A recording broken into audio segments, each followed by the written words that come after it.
Hello friends, welcome to channel guys. और इस video में हम लोग बात करेंगे यूजीसी नेट एग्ज़ाम के बारे में। अ, जो बेसिक डाउट रहते हैं स्टूडेंट्स के, स्पेशली जो लोग पहली बार तैयारी कर रहे होते हैं तो बहुत सारे डाउट होते हैं कि नेट के एग्ज़ाम के बारे में। जीआरएफ क्या है, नेट क्या है, कैसे एग्ज़ाम होता है, क्या एलिजिबिलिटी क्राइटेरिया है, एज रिलैक्सेशन कितना होता है, कौन फॉर्म भर सकता है, किसकी जीआरएफ के लिए कितना एज चाहिए होता है। तो ये बहुत सारे ऐसे डाउट रहते हैं जो जनरली स्टूडेंट्स को होते हैं, स्पेशली जो लोग पहली बार एग्ज़ाम देते हैं। तो उन सब को लेकर के हम लोग चर्चा करेंगे इस वीडियो में और अच्छे से समझने की कोशिश करेंगे जो बेसिक कंसेप्ट होते हैं एग्जाम को लेकर के। कितने मार्क्स का पेपर होता है, पेपर वन पेपर टू, कितने घंटे का एग्जाम होता है, कैसा एग्जाम होता है, सभी के सभी प्रकार के क्वेश्चंस हम लोग इस वीडियो के माध्यम से जो है डिस्कस करने की कोशिश करेंगे। So this is all about the UGC net exam. और जो लोग भी इस वीडियो को पहली बार देख रहे हैं या आपके फ्रेंड्स तैयारी कर रहे हैं यूजीसी नेट की, आप लोग भी उनको शेयर कर सकते हैं ये वीडियो। इससे बेसिक इन्फॉर्मेशन एग्जाम के बारे में सब कुछ आपको यहाँ पर मिल जाएगी। ओके, तो here this is all about me. यहाँ पर आप मेरे बारे में जान सकते हैं। ये मोबाइल नंबर है, अगर आपको कोई भी कोर्स ज्वाइन करना है आप इस नंबर पर टेक्स्ट कर सकते हैं। This is the email ID. Okay, और यहाँ पर दो टेलीग्राम चैनल जो कि आपको यहाँ पर शो नहीं हो रहे होंगे शायद, बट आप वीडियो के नीचे डिस्क्रिप्शन बॉक्स में जाएंगे तो वहाँ पर दोनों की लिंक आपको मिल जाएगी। सोशल वर्क बीमर स्टडी, जिसकी भी आप तैयारी कर रहे हैं आप उसमें ज्वाइन करिए, क्योंकि सभी information regarding these courses subjects उसमें जनरली मैं शेयर कर देता हूँ ग्रुप के अंदर। ओके, तो आपको वहाँ पर इसको देख लेना है। And these are the courses, अगर आप ज्वाइन करना चाहते हैं इस जून 2023 के लिए, इनको आप ज्वाइन कर सकते हैं। सब्जेक्ट्स सोशल वर्क और ह्यूमन स्टडी के लिए डिफरेंट कोर्स, फाउंडेशन कोर्स, इसकी फीस 1999 है। क्रैश कोर्स इसकी फीस 999 है, और टेस्ट सीरीज 499। टेस्ट सीरीज इन दोनों में ऐड रहती है, अलग से आपको लेने की जरूरत नहीं पड़ेगी। अगर आप केवल टेस्ट सीरीज लेते हैं तो आपको 499 देना पड़ेगा अदरवाइज। फाउंडेशन कोर्स मतलब होता है डिटेल में, जहाँ पर मैंने पूरा पढ़ाया हुआ है, सब कुछ वीडियो लेक्चर्स नोट्स मिलेंगे। क्रैश कोर्स का मतलब होता है जो रिवीजन के लिए है बेसिकली, कि आपको रिवीजन टाइम के लिए 1 महीने के लिए, 2 महीने के लिए आप इसको लीजिए और अच्छे से रिवीजन करके टेस्ट सीरीज के कुछ जो मॉक टेस्ट है उनको लगा करके आप एग्जाम दे सकते हैं। ओके, इसी प्रकार से भी स्टडी के लिए फाउंडेशन कोर्स है, इसकी फी है 999। इसको भी आप ज्वाइन कर सकते हैं। ये आपका यहाँ पर मोबाइल इंटरफेस, आप एप्लीकेशन इंटरफेस आपको दिख रहा होगा। आप डाउनलोड करेंगे एप्लीकेशन तो इस प्रकार से आपको दिखाई देगा। यहाँ पर पेड कोर्सेज होंगे इस प्रकार से, ये सभी इस पर क्लिक करके आपको ज्वाइन करना है। यही पेमेंट का ऑप्शन है। या अगर आप आईफोन यूज़ करते हैं या लैपटॉप पे ओपन करना चाहते हैं तो ये वेब पेज है, वेबसाइट, इस पे इसका लिंक आपको नीचे डिस्क्रिप्शन में मिल जाएगा, वहाँ पे क्लिक करके ज्वाइन कर सकते हैं। ओके, अभी हम बात कर लेते हैं एग्जाम के बारे में। नेट एग्जाम, ये नेट क्या होता है, जीआरएफ क्या है, कैसे कंडक्ट होता है, कौन कंडक्ट कराता है, क्या एलिजिबिलिटी क्राइटेरिया है, एज लिमिट कितनी होती है, कौन कौन फॉर्म भर सकते हैं, कौन लोग फॉर्म नहीं भर सकते हैं, कैसे कैलकुलेट करते हैं एज इसके लिए, क्या फ़ी है एग्ज़ाम फ़ी, क्या पैटर्न होता है, सिलेबस क्या क्या होता है, और क्वालिफाइंग मार्क्स कितने होते हैं। ये वेरी इंपॉर्टेंट क्वेश्चन, बहुत सारे स्टूडेंट को पता नहीं होता है कि इसमें क्वालिफाइंग मार्क्स भी होता है। आपको कम से कम इतना मार्क्स लाना होता है एक दोनों पेपर में, अदरवाइज आप जो है डिस्क्वालीफाई हो सकते हैं एग्जाम में। अगर आप मान लीजिए एक पेपर में अच्छे मार्क्स लाए, दूसरे में आपका क्वालिफाइंग मार्क्स ही नहीं आया, तो फिर कोई फायदा नहीं। इसको हम लोग एक एक करके देख लेते हैं सभी पॉइंट को। सबसे पहले जो कन्फ्यूजन रहता है स्टूडेंट को कि नेट एनटीए जीआरएफ क्या अलग अलग चीज़ें हैं, क्या है, तीनों एक जैसा है, थोड़ा सा कन्फ्यूजन होता है, उसको समझ लेते हैं। देखो, नेट का मतलब होता है नेशनल एलिजिबिलिटी टेस्ट। टेस्ट का मतलब समझ गए एग्जाम। ओके, एग्जाम जो होता है एक एलिजिबिलिटी टेस्ट होता है डिटरमाइन करने के लिए कि जो पोस्ट होती है असिस्टेंट प्रोफेसर के लिए नेट, और जो जूनियर रिसर्च फेलोशिप दी जाती है तो उसके लिए एग्जाम कराया जाता है, नेशनल एलिजिबिलिटी टेस्ट। ओके, जैसे टीचिंग लाइन के लिए टेट होता है, इसी प्रकार से जी नेशनल एलिजिबिलिटी टेस्ट जो है, जो लोग पीएचडी करना चाहते हैं, जो लोग या जो गवर्नमेंट पोस्ट निकलती है असिस्टेंट प्रोफेसर की या अदर, उसमें नेट मांगते हैं वो लोग, तो नेट का एग्जाम होता है। ओके, और ये जो एग्जाम है ये कंडक्ट कराया जाता है किसके द्वारा, एनटीए के द्वारा। एनटीए कौन है, एक एजेंसी है। जैसे जब भी आप एग्जाम देने जाएंगे तो वहाँ पर जो लोग एग्जाम कंडक्ट होता है, ओके, तो जो क्वेश्चन पेपर जो है ये एनटीए के द्वारा पब्लिश किया जाता है। मतलब जो है आपको सिस्टम मिलेगा वहाँ पर डाउनलोड हो जाता है, वहाँ पर आप क्वेश्चन पेपर सॉल्व करेंगे। ये पूरा काम होता है, ये एजेंसी का होता है, जो नेशनल टेस्टिंग एजेंसी है, जो कि नेट के एग्जाम को कराती है और भी बहुत सारे एग्जाम कराती है। तो इस प्रकार से जो नेट का एग्जाम होता है एनटीए के द्वारा किया जाता है। ये जो एंट्रेंस एग्जाम होता है इसके द्वारा कंडक्ट होता है, जो कि आप एग्जाम देने जाते हैं तो आपको वहाँ समझ में आ जाए। ओके, जो एनटीए एग्जाम कराएगा नेट का, नेट आप क्वालिफाई करेंगे तो फिर आप जो है आपको जीआरएफ मिल सकता है या नेट जो है वो मिलता है। अब यहाँ पर जीआरएफ क्या है, देखिए जीआरएफ का मतलब सिंपल यही है कि आप जब फॉर्म भरते हैं एग्जाम देते हैं एनडीए के द्वारा एग्जाम कराया जाएगा, आप अगर क्वालिफाई करेंगे तो आपको एक जीआरएफ लेटर दिया जाता है। ओके, वो कैसा लेटर होता है मैं अभी आपको दिखाऊंगा। स्पेशली उन सभी कैंडिडेट के लिए जिनको अच्छे मार्क्स मिलते हैं। ठीक? जैसे मैं यहाँ पर लिखा हुआ है कि जो क्वालिफाइंग कैंडिडेट होते हैं, मान लीजिए 100 कैंडिडेट जो है एग्जाम में पास हुए फॉर एग्जाम्पल। ओके, ये सभी के सभी मान लीजिए नेट हो गए। तो इसमें जो 6% जो होंगे, टॉप वाले ऊपर वाले 6 स्टूडेंट, उनको जीआरएफ दिया जाए। ओके, तो नंबर ऑफ सीट्स जितनी होती है उसके हिसाब से वो जीआरएफ कैलकुलेट होता है कि जैसे मान लीजिए अभी सीट्स अगर मान लीजिए 60 सीट जीआरएफ के लिए है और 500 540 आपकी नेट के लिए है, तो टोटल वो लोग सेलेक्ट कर लेंगे, उसमें से जो टॉप 60 होंगे उनको जीआरएफ दे देंगे, बाकी को नेट दे देंगे। तो नंबर ऑफ सीट्स आगे पीछे होती रहती है, कभी कम होती है कभी ज़्यादा होती है। नंबर ऑफ सीट्स कम रहेंगे कट ऑफ ज़्यादा चला जाता है। तो और भी फैक्टर्स होते हैं कट ऑफ हाई जाने की, जैसे पेपर का लेवल क्या है, डिफिकल्टी लेवल, तो ऐसे। तो 6% जो टॉप क्वालिफाइंग कैंडिडेट होते हैं उनको जीआरएफ दिया जाता है। ओके, मैक्सिमम जो marks will be receive to the junior research fellowship. समझ में आ गया होगा जीआरएफ का मतलब क्या है। जीआरएफ मेन डिफरेंस होता है जीआरएफ में, देखिए नेट और जीआरएफ में, समझिए इसको। अगर आसान भाषा में बोले तो नेट जीआरएफ एक ही होता है, एक जैसा होता है, लेकिन जीआरएफ में आपको फेलोशिप मिलती है। ओके, फेलोशिप किसको दी जाती है, जिनके मार्क्स अच्छे आते हैं, जो टॉप 6% में रहेंगे, आप बोल सकते हैं क्वालिफाइंग कैंडिडेट होते हैं उनमें जो 6% टॉप रहते हैं, मैक्सिमम मार्क्स प्राप्त करते हैं, उनको जीआरएफ देते हैं, बाकी को नेट मिलता है। नेट और जीआरएफ का सर्टिफिकेट कैसा होता है उसको भी देख लीजिए। यहाँ पर आप देख सकते हैं, ये मेरा ही सर्टिफिकेट, ये आपका नेट का। इस प्रकार से जिनका नेट केवल निकलता है उनको ये वाला सर्टिफिकेट दिया जाता है नेशनल टेस्टिंग एजेंसी के द्वारा। यहाँ पे लिखा हुआ है सर्टिफाइड प्रिंसिपल सिंह, मेरा नाम लिखा है, इस पर आगे सब कुछ दिया है कि आपने इस एग्जाम को दिया था इस डेट को, और आपको ये लेटर दिया जाता है।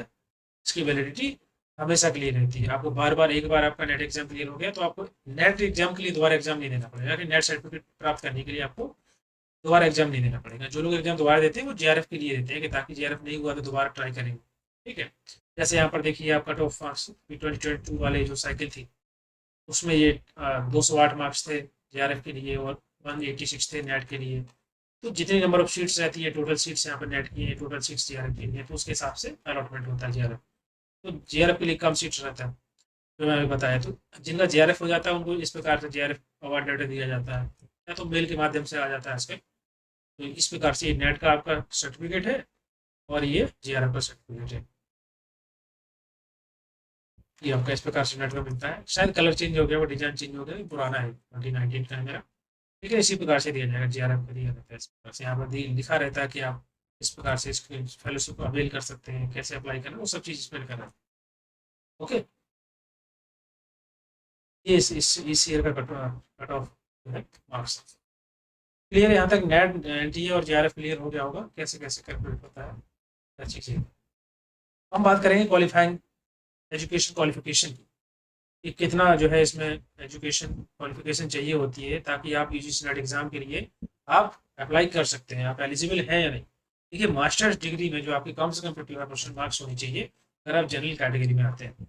Okay, 55 aggregate in the master degree और इक्विवेलेंट, कोई भी डिग्री है मास्टर्स के इक्विवेलेंट, अगर 55% अगर आपके हैं तो आप नेट एग्जाम के लिए एलिजिबल हैं।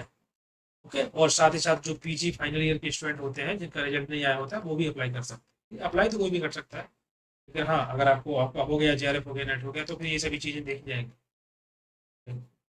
पीजी फाइनल ईयर के स्टूडेंट जिनका रिजल्ट नहीं आया वो भी अप्लाई कर सकते हैं, क्योंकि फॉर्म में लिखा रहता है कि अगर आप नहीं है पीजी फाइनल ईयर में रिजल्ट में तो आप अप्लाई कर सकते हैं। क्योंकि अगर आपका जीआरएफ हो भी गया तो आपके पास 2 साल रहते हैं, 2 साल तक आप कहीं भी अप्लाई कर सकते हैं पीएचडी के लिए।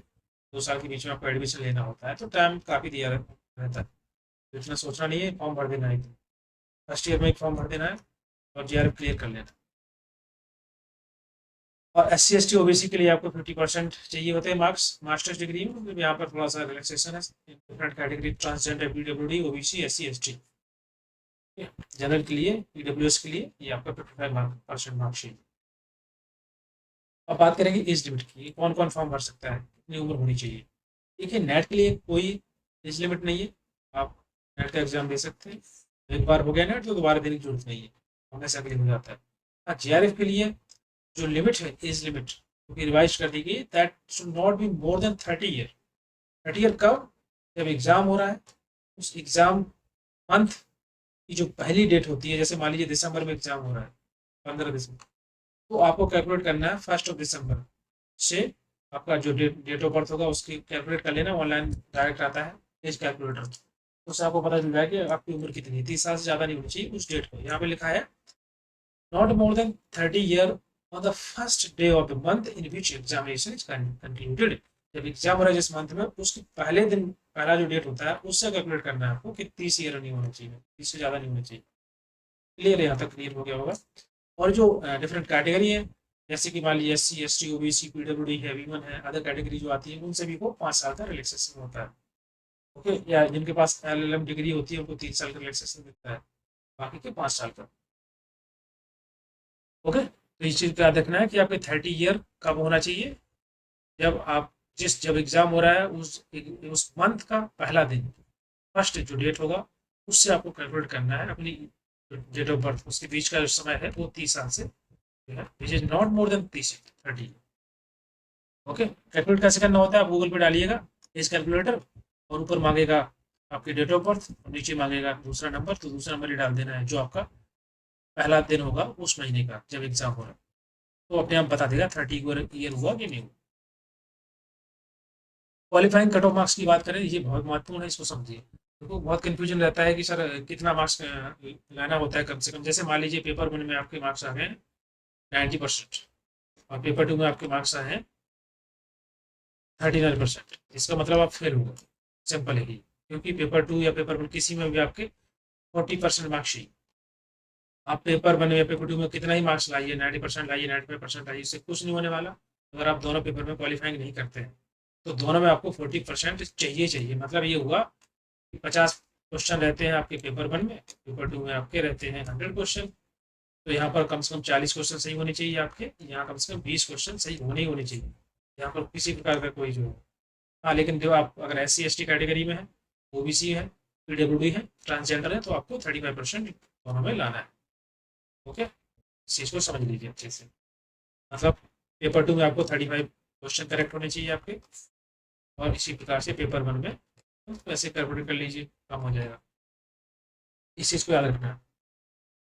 National net eligibility criteria for reservation. Okay, जैसे कि SC कैटेगरी के लिए जो सीट्स जो शेड्यूल कास्ट के लिए रिजर्व होती है 15%, ST के लिए 7.5% से रिजर्व होती है सीट्स, OBC के लिए जो नॉन NCL होते हैं, नॉन क्रीमी लेयर, उनके लिए 27% रहते हैं सीट्स, एंड 10% रहते हैं जो जनरल कैटेगरी EWS कैटेगरी आती है, जिसको बोलते हैं हम इकोनॉमिकली वीकर सेक्शन, उनको 10% रहती है, और PWD कैटेगरी के लिए 4% रहती है सीट्स। ओके, जिनकी 40% जो बेंचमार्क डिसेबिलिटी उसके ऊपर कट ऑफ ज़्यादा होता है तब 4% रहता है, जैसे यहाँ लिखा हुआ है category for the person with disability with 40% और मोर डिसेबल्ड पर्सन, जो है 40% से ज़्यादा डिसेबल्ड होने चाहिए। वो कैटेगरी पता होगा जो PWD कैटेगरी में आते हैं, फर्स्ट सर्टिफिकेट होता है वो उसमें अटैच करना पड़ता है। तो these are the category, different category criteria for the reservation of seats for particular different caste और कैटेगरी। नेक्स्ट हम बात करेंगे, चर्चा करेंगे एग्जाम पैटर्न की। जो एग्जाम होता है पेपर 1 पेपर 2 का कैसा पैटर्न है। देखिए एग्जाम मोड ऑनलाइन ही होता है, इसमें किसी को डाउट होगा नहीं। पेपर 1 यहाँ पर है, पेपर 2 यहाँ पर। बात करेंगे हम कितना टाइम मिलता है, 3 घंटे मिलते हैं, मैंने 80 मिनट रहेंगे दोनों के लिए। चाहे पेपर 1 करिए, पेपर 2 करिए, साथ में करिए, 3 ही घंटा मिलेगा। अलग अलग नहीं होता है, आपको एक साथ ही बैठना होता है। ओके, आप बैठेंगे 2 बजे तो सीधे 5 बजे आपको बाहर निकाल दिया जाएगा। उसके बीच में आपको जो टाइम मिलेगा उसमें ही दोनों पेपर सॉल्व करना। Paper common for all candidate, सभी को एक जैसा पेपर मिलेगा, ऐसा नहीं है कि अलग अलग। जैसे पेपर 1 स्पेशली एक जैसा होता है। जैसे मान लीजिए आप किसी सब्जेक्ट के हैं, सब में पेपर 1 है। पेपर 1 चाहे जियोग्राफी हो, सोशोलॉजी हो, एंथ्रोपोलॉजी हो, कुछ भी हो आपका सब्जेक्ट, पेपर 1 कॉमन होगा। पेपर 2 सबका अलग रहता है। जैसे सोशल वर्क के लिए सोशल वर्क के क्वेश्चन आएंगे, और मान लीजिए सोशोलॉजी आपका, सोशोलॉजी के क्वेश्चन आएंगे, क्योंकि पेपर 1 का तो सिलेबस कॉमन होता है। टोटल क्वेश्चन 50 होते हैं, पेपर 1 पेपर 2 में 100 होते हैं। और क्वेश्चन का टाइप की अगर बात करें, MCQ क्वेश्चन होते हैं, जैसे कि 4 ऑप्शन ये रहेंगे, एक ऑप्शन करेक्ट होगा, वैसे दोनों में रहते हैं इसी प्रकार। और चूंकि हर एक क्वेश्चन 2 मार्क्स का होता है, तो 50 क्वेश्चन आपके 100 मार्क्स के हो गए, और 100 क्वेश्चन आपके 200 मार्क्स के हो गए सोशल वर्क पेपर 2 में। ओके, मार्किंग स्कीम्स की बात करें तो जो मैंने अभी बताया, करेक्ट आंसर के 2 मार्क्स मिलते हैं, और माइनस मार्किंग इसमें होती नहीं है। तो आपको लगाना है, लास्ट में आपको लग रहा है कि आपको क्वेश्चन छूट रहा है, आप तुक्का मार के कुछ तो सही हो जाएंगे, 2-4 क्वेश्चन तो सही होंगे। कोई भी क्वेश्चन छोड़ना नहीं होता है जब माइनस मार्किंग नहीं होती एग्जाम में। लैंग्वेज दोनों रहेगी, हिंदी इंग्लिश। ओके, वहाँ पर एक ऑप्शन रहता है बदलने का, तो उसको बदल सकते हैं। अगर आपको लग रहा है कि इंग्लिश में समझ में नहीं आ रहा है, हिंदी में कर लीजिए, हिंदी में समझ में आ रहा है इंग्लिश में कर लीजिए, तो ये थोड़ा आसानी होती है। अब यहाँ पर देखिए क्वेश्चंस किस प्रकार के आते हैं, कितने कितने क्वेश्चंस आते हैं, क्या वेटेज होता है हर एक यूनिट का। ओके, यहाँ पर देखिए आपका पेपर 1 का है, तो टीचिंग एप्टीट्यूड से आपके 5 क्वेश्चंस रहेंगे, मतलब 10 मार्क्स के। हर एक यूनिट से आपसे 5-5 क्वेश्चन रहते हैं, इस चीज़ को याद रखना। इसका मतलब ये नहीं है कि हर एक यूनिट से 5 ही क्वेश्चन आएंगे। तो किसी से 6 आ सकते हैं, किसी से 3 आएंगे, किसी से 5 आएंगे, किसी से 7 आ सकते हैं। लेकिन हाँ, ऑन एन एवरेज 4 से लेकर 7 तक का एक रहता है कि हर एक यूनिट से 4 क्वेश्चन या 5, 6, 7, यही वेरिएशन होता है। लेकिन हर एक यूनिट से क्वेश्चन आएगा जरूर, ये वैसे याद रखना। सब पढ़ के जाना। तो 50 क्वेश्चन होंगे, 100 क्वेश्चन 100 मार्क्स के हो जाएंगे। ये पेपर 1 का है। पेपर 2 में हमारा जो सब्जेक्ट है सोशल वर्क, इसमें आपका यूनिट 1 से यूनिट 10 तक यहाँ पर दी गई है, इनको आपको अच्छे से पढ़ना है।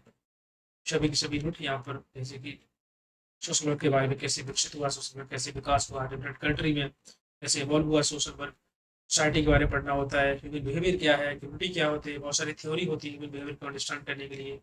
ओके, सोशल वर्क कितने प्रकार का होता है, कौन कौन से मेथड्स होते हैं, social case work, social group work, social action, community organisation, social welfare administration, social work research, इन सभी मेथड्स को पढ़ना होता है। और इसके अलावा social policy, different policy programmes government के द्वारा बनाए जाते हैं, लॉ एंड लेजिस्लेशन उनको पढ़ना होता है। एनजीओ क्या होता है, कितने प्रकार के एनजीओ होते हैं, उन सभी चीज़ों के बारे में, कॉन्स्टिट्यूशन के जो फंडामेंटल राइट्स हैं, फंडामेंटल ड्यूटी है, डीपीएसपी है, ओके, रेट्स, इन सब के बारे में पढ़ना होता है। और यूनिट 9-10 में थोड़ा डिटेल में मेडिकल सोशल वर्क के बारे में पढ़ते हैं, बहुत सारे कानून लॉ बनाए जाते हैं, वो सब के बारे में पढ़ते हैं। फिर थोड़ा सा और डिटेल में पढ़ना होता है। लेंथी यूनिट है, unit 5, unit 10, unit 9, unit second, unit first, ये 4-5 यूनिट काफ़ी लेंथी है, अच्छे से पढ़ना पड़ेगा। ओके, तो यहाँ तक हो गया पूरा फाइन।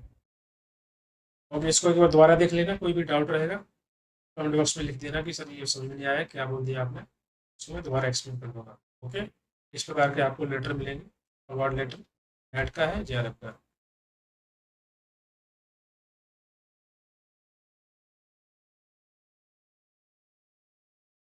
ये कट ऑफ है इस ईयर का, इसको भी देख लेना। ये वीडियो सबके साथ शेयर कर सकते हैं जो लोग तैयारी कर रहे हैं, इसमें काफ़ी इन्फॉर्मेशन मैंने दे दी है। तो नेट क्या, एनटीए क्या, जेआरएफ क्या, क्लियर हो गया होगा। एनटीए एजेंसी है जो एग्जाम कंडक्ट कराती है, नेट का एग्जाम होता है, उसको नेशनल एलिजिबिलिटी टेस्ट बोलते हैं, for the post of assistant professor and research fellowship. JRF का मतलब होता है कि वो टॉप 6% जिनको जेआरएफ लेटर दिया जाता है, जो क्वालिफाई करते हैं फेलोशिप के लिए। Okay, this is all about this video. And guys, anyone want to join the courses, they can join. They can text me on my number. Okay, on this number. We'll share all the information regarding the courses. Okay. Thank you so much.